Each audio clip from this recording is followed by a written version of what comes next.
and welcome to the Marley Bird YouTube channel. This is video 1 of a 4-part series to show you how to make the Snowday crochet mittens. These mittens are great for ages 2 through 8 and is a really simple pattern, great for beginners trying their hand and making a new accessory for the loved ones in their life. This is a free pattern available from redheart.com. I've put a link to the pattern in the video description box right down there below. And while you're down there, please smash that like button, as my kids say, to let people know you enjoyed this video. As I mentioned, this is video 1 of a 4-part series. So once you complete today's video, which is the cuff, and you've completed that homework, you can move on to video 2. Now go ahead, grab the pattern, your hook and yarn, and let's jump in. For the cuff of the mittens, we are going to use a combination of single crochet and slip stitches to create this really cool fabric. This looks like actual knitted fabric, doesn't it? Looks like a knitted rib. We have these really cool knit type stitches, and then there is sort of like a gutter or valley, which would normally be purl stitches, but that's where our single crochets are going to be created. Just a little note, as you're following along with the pattern, you'll notice that for each size, there is a different set of number instructions for the number of stitches you need to work or the number of rows you need to work. The smallest size is outside of the parentheses, and then you have the 2 larger sizes within the parentheses. Last but not least, don't forget you're making 2 cuffs because you're making 2 mittens, at least for most of us. For this pattern, you need a worsted weight yarn and a size H or 5mm crochet hook. We begin with a slip knot directly on our hook. Once you get the slip knot on your hook, you want to chain 11, and that's for all of the sizes. Once you have 11 chains, you will skip the first chain and go into the second chain from hook, and you will single crochet. This part is not written in the instructions, but especially for those of you who are beginners, I want you to use stitch markers at the beginning and the end of your row to help you know where those stitches are. I think it's very important. What I mean is, at the start of the row, after you complete that first single crochet, grab a removable stitch marker and place it into the stitch you just completed. See how it looks like a V-stitch behind your hook? Place your marker right there.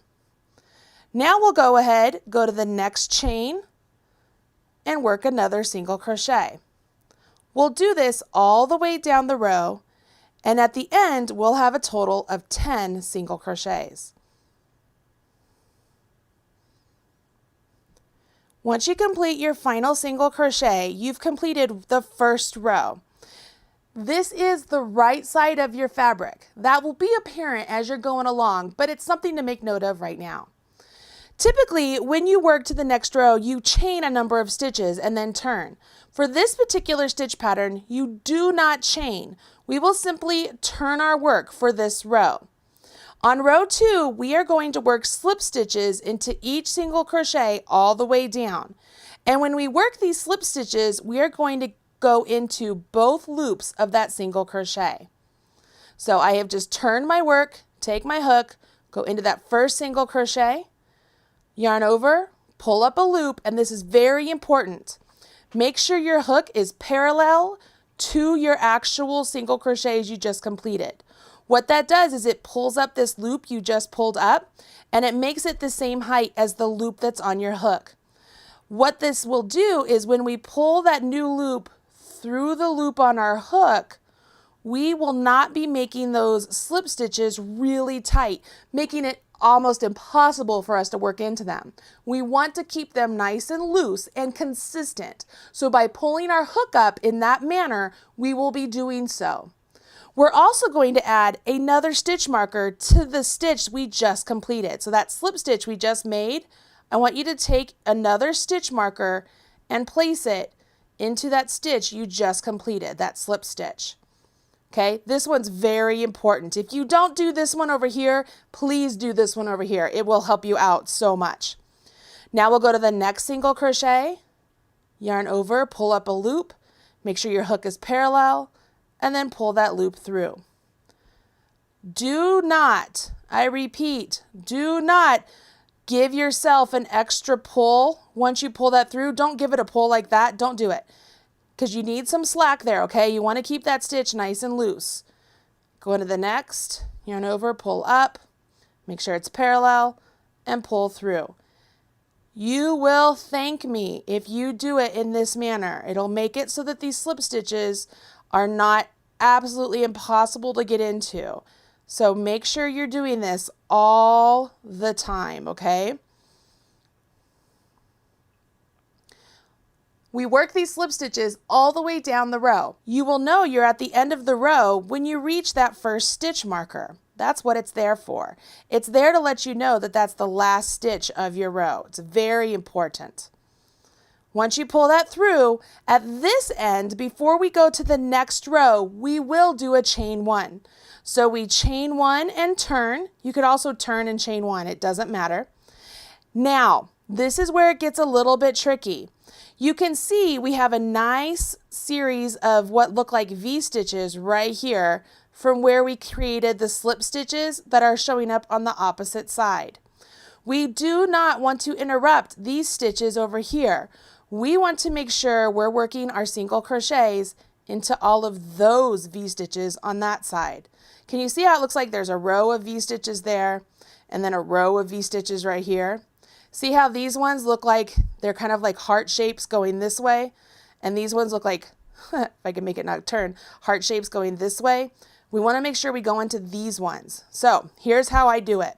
We chained one. Here's the first stitch on this side, okay, that we don't want to go into. So if I pierce sort of right behind it in the middle, okay, see how it looks like I'm in the middle, and I go down, I'm actually putting both of those loops directly onto my hook. You see that? That's the slip stitch I want to work into. So I'm into both of those legs of the slip stitch, and I complete a single crochet. Once you complete that single, make sure you move up your marker, and I will also remind you to not accidentally make these single crochets too tight. Go to the next one. Here's the one I don't want to work into. Here's the one I want to work into. So if I make sure I pierce the center and go down, see how I get both of those legs on the hook? Yarn over, pull up a loop, and then yarn over, draw through two. It gets easier as you start working along. The biggest thing is make sure that you're getting both legs of that slip stitch, okay? You don't want to just get one, you want to get both. And you want to make sure you're not interrupting that really nice row of V's in the front. As you get closer to the end, this is where you will notice it's very important that we had that marker there. If this marker wasn't here, it'd be very difficult to know where that slip stitch is, okay? But I marked that slip stitch, so I know exactly where it is. So I can take my hook, go exactly through that slip stitch, you see that? And complete my single crochet. If I didn't have that marker there, it makes it really difficult to find. Now, at this end, remember, when I'm getting ready to turn and work slip stitches back, I do not chain one. I simply just turn. I will go into this first stitch, yarn over, pull up a loop, make sure I make it parallel, then pull it through the loop on my hook. Move my marker up so that way I can find that slip stitch when I come back down there, and then carry on.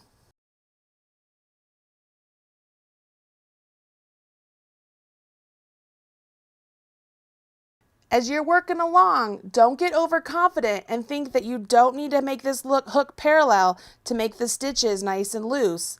If those stitches become really tight, you will regret it, because not only will it be difficult to get the stitch into it, but your work will begin to take a different shape as well. When you're at the end of this row, remember it is when we transition from the slip stitch row to the single crochet row that we start off with the chain one and we turn our work. On this row, remember you want to not interrupt any of that column of V-stitches. We want to put all of those slip stitches right back there. Those are the ones we're working through. So I go through and I work my single crochet all the way down the row. And remember that stitch marker at my other end is there to help me find where that last slip stitch is. Okay? You continue on repeating these 2 rows a total of 8, 10, or 11 times, depending on the size you're making.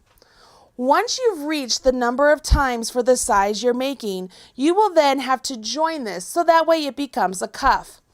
I have reached my 11 times here, and so what I want to do is I want to make my piece folded in half. So the right sides, the sides that have the V's, are facing each other. I'm going to fold those in half, and working through both sets of fabric, okay, both sets of fabric right here, I'm going to work slip stitches all the way down.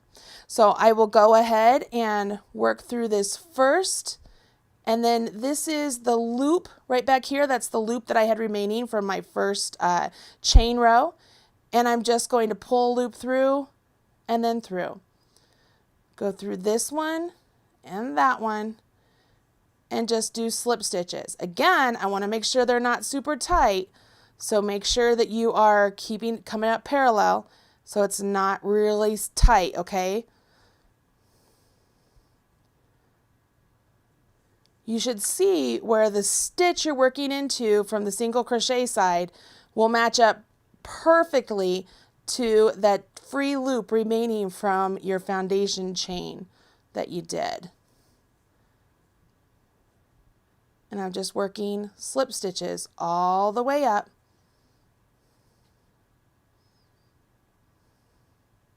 I don't think I got both loops there.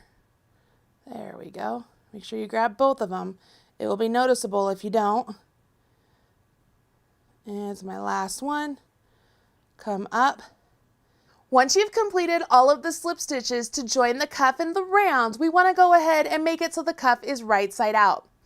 This is what it looks like on the wrong side once it's all joined. So I'm going to go ahead and remove my hook so that way I can easily do this. And you want to make sure that you're not going to accidentally turn this with your yarn on the inside. So what you need to do is hold your cuff right here. Make sure you don't lose that loop there, okay? So pull it out more if you need to. And just tuck this part of the cuff on the inside. Can you see that? So now my yarn is still out here ready for me to use. I still have my loop ready to go, but the right side of my cuff is now facing me, ready to go on to the next part. Go ahead and complete 2 cuffs. Join me in video 2 where we will make the palm of the mitten and prep for the thumb holes. Hey, thanks for joining me today on the channel. If you want more videos just like that one, check out some of these other videos that I've already handpicked for you. And don't forget to hit subscribe so that way you're up to date whenever I release a new video. And don't forget, smash that like button, as my kids say. Bye guys.